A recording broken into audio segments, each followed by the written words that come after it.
Greetings. Welcome to another edition of the Monsters Den.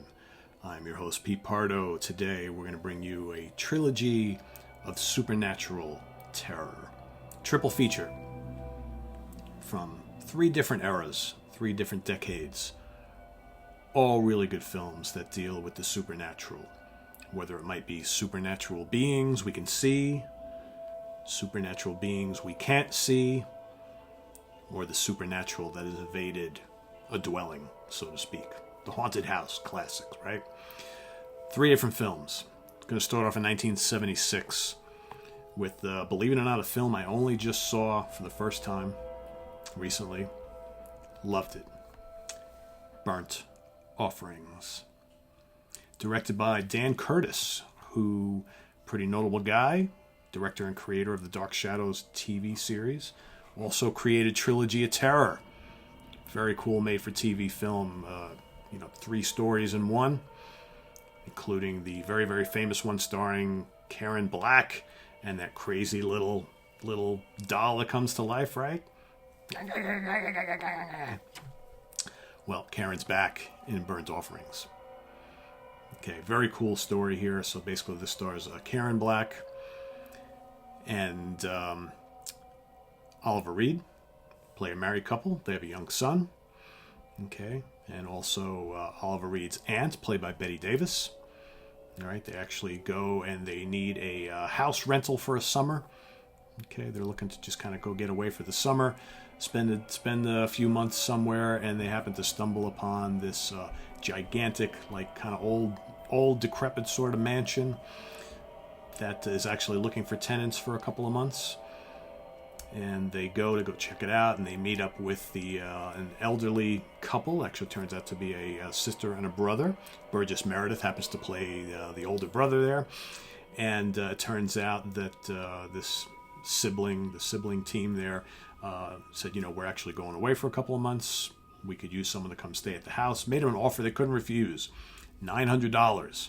No, not $900 a month. $900 for the whole summer. The only caveat is that you need to take care of their mother, their elderly mother, who lives all the way up on the top floor. There's like a top little apartment all the way upstairs.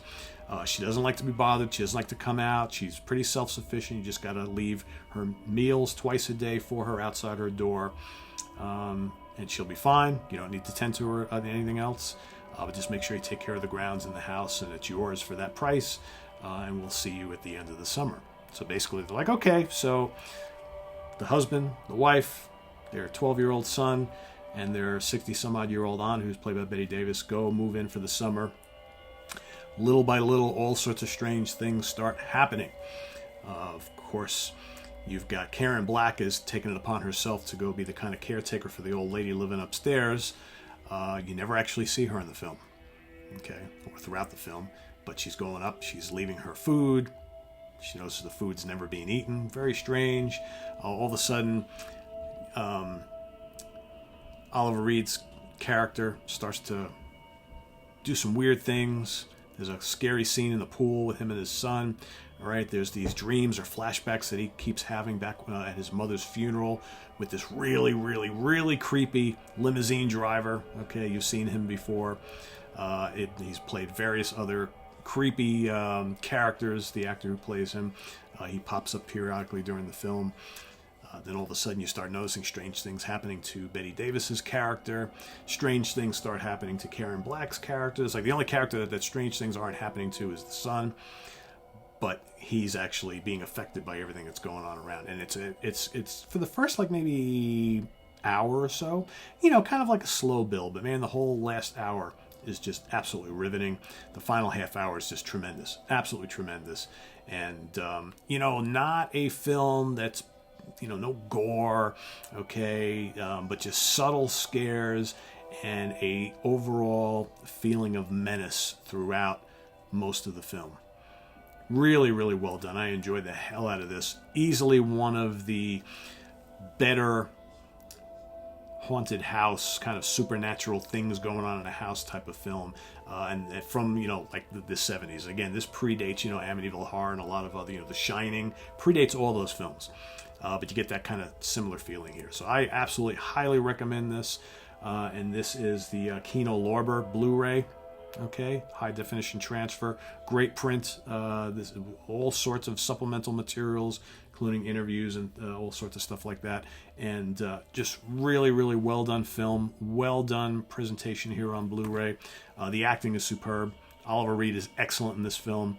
Karen Black is excellent in this film. Even Bette Davis is really good. It's funny, interesting. You start reading up on a little bit of the history of the making of this film and how Bette Davis was kind of like upset with Karen Black and Oliver Reed, because Oliver Reed, this was in the middle of his kind of, you know, big time drinking, carousing days. So between takes, and he's always running off into town and, you know, doing all sorts of crazy stuff, coming back at all hours of the night. And apparently Bette Davis was upset that Karen Black wasn't giving her the respect she thought she deserved. Kind of cold to her on the set. I don't know, whatever, but well directed, well acted, creepy. All right, a great final couple scenes, and just a really, really good film that I can't recommend highly enough. All right, so from there, from 1976, we're going to go to 1983. So here's a film directed by Sidney Furie, written by Frank DeFelitta, adapted from his novel of the same name, which came out in 1970. I'm talking about The Entity. Starring, of course, Barbara Hershey. All right. You've also got in the film, let me get you kind of the cast here. So Barbara Hershey plays Carla Moran.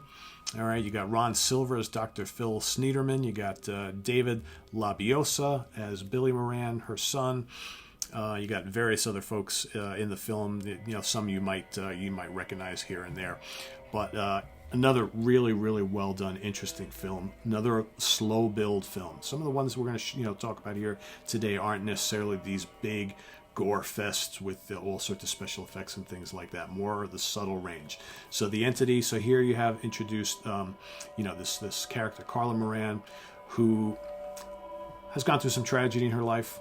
Okay, got married really young, had a baby boy, all right, before the baby was born. Her also young husband killed in a motorcycle accident. Okay, so then she's by herself to raise this child. She eventually meets this other gentleman who's like 20, 25 years older than her, okay, or more. They wind up getting into a long-term relationship, have a couple kids together, but he never commits to her. So he's not like the daddy at home. He's got a very busy career, so he leaves for long stretches of time. They don't see him. Then he pops back into her life. Then he leaves again. So never one of those guys to kind of stick around. So she's kind of, in love with this older guy who has fathered two of her children. So she's got 3 kids now that she's raising all on her own. And she apparently also had some serious issues when she was growing up as a child, possibly with, incest or, being molested by her father. Okay, so there's all these kind of issues that she's got going on. But anyway, the movie starts. She's, struggling single mom, going to school, trying to make a living, right? Trying to feed her kids, whatever. And at the nighttime, she starts being attacked and raped by something she does not see. Okay, sees things moving all around the room, things flying everywhere, wind coming in from the window, and then all of a sudden being held down and violated by something she does not see. And this starts to happen repeatedly, over and over and over again. She can't explain it. Okay, she's screams to her kids, something's happening. The kid's like, well, we don't see anything. There's nobody here. She winds up going to a doctor. Okay, that's Ron Silver's character. And the other doctors are trying to understand, but they think it's all in her head, right? They think it's all manifestations and hallucinations brought on by all her issues that she has been, all her baggage that she's been carrying with her all her life. But yet these attacks continue to happen, tormenting her. All right. The kids finally get involved. They see what's going on. They become witness to some of this. Still, the doctors don't believe. So eventually she seeks the help, or kind of stumbles into talking to some scientists who study the paranormal. So this whole scientific team from the local university gets together with her, and they plan all these things that they're going to do to document and watch and try and get rid of this entity, okay, this paranormal being that has latched onto her life and that is violating her over and over and over again. Pretty intense film. Great performance by Barbara Hershey. Great performance. The whole cast actually deserve a lot of credit here. Really tight editing.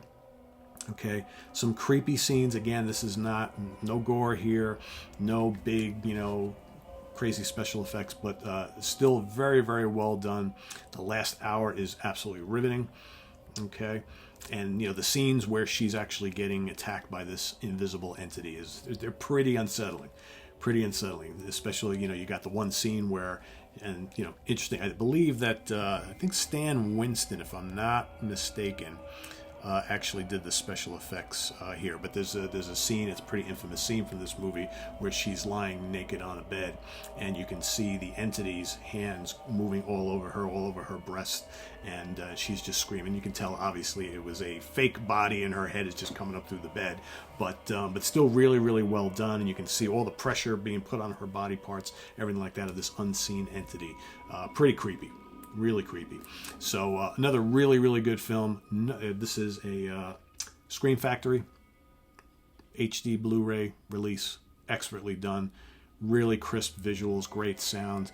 I mean, especially every scene where the entity is attacking, you hear this dun, dun, dun, dun, dun, dun, dun, and it just adds to the effect of like everything that's going on. So, great job here. Love it. Love it. And last but not least, we're going to go into the 90s for a film that I always really liked, and also just recently got this on Blu-ray. Got Candyman. Collector's Edition. Got two versions here. You got the theatrical version as well as director's uncut version, whatever, however you want to call it. Excellent film. So this, of course, stars Virginia Madsen, who plays the lead character. Okay. You've got Xander Berkeley. You may not recognize that name, but you know his face. You've seen him in all sorts of shows throughout the years. So you got Helen Lyle is Virginia Madsen's character. She is wife of Xander, of Trevor Lyle, played by Xander Berkeley. He is a college professor. She is actually a graduate student. Okay. And then you've got playing the title character, Candyman, you've got Tony Todd. All right, who's awesome in here. Various other folks in this film, but those are like the main cast there. Basically, Virginia Madsen's character and her best friend are studying to do a paper on local urban legends and paranormal and things like that, and they come across this story of this boogeyman named Candyman. Okay. Who is an urban legend to a lot of this takes place in Chicago. So they really go into the inner city, okay, in the ghettos of Chicago and then the heavily black neighborhoods there. All right, and so they're going to do some research because that's where this legend of the Candyman is really at its greatest. That's where most people fear him and talk about him, right? So as it turns out, he was actually someone who was killed eons ago, okay, for having an affair with a white woman. They sawed off his hand, okay, and he was put to death. He was murdered, and now apparently he has come back as the Candyman. That's what the legend has it. So these two ladies are going to try and investigate this. Well, while this is going on, her husband, he's actually having an affair with one of his students, okay, which he kind of suspects, but he always kind of blows it off and says, no, you're just imagining things. But, he starts to investigate a little further and further and further and further, and eventually the Candyman character starts to find out about all that she's doing here, and the whole story ensues, and he now takes an interest in her, and all of a sudden she starts showing up at all of these kind of scenes where horrific things are happening. Is she involved? Is she not involved? So she gets with this one scene. She winds up, without giving too much away, she winds up being accused of murder because she's at the scene where someone is now dead. Then there's a missing child, right? All this kind of stuff.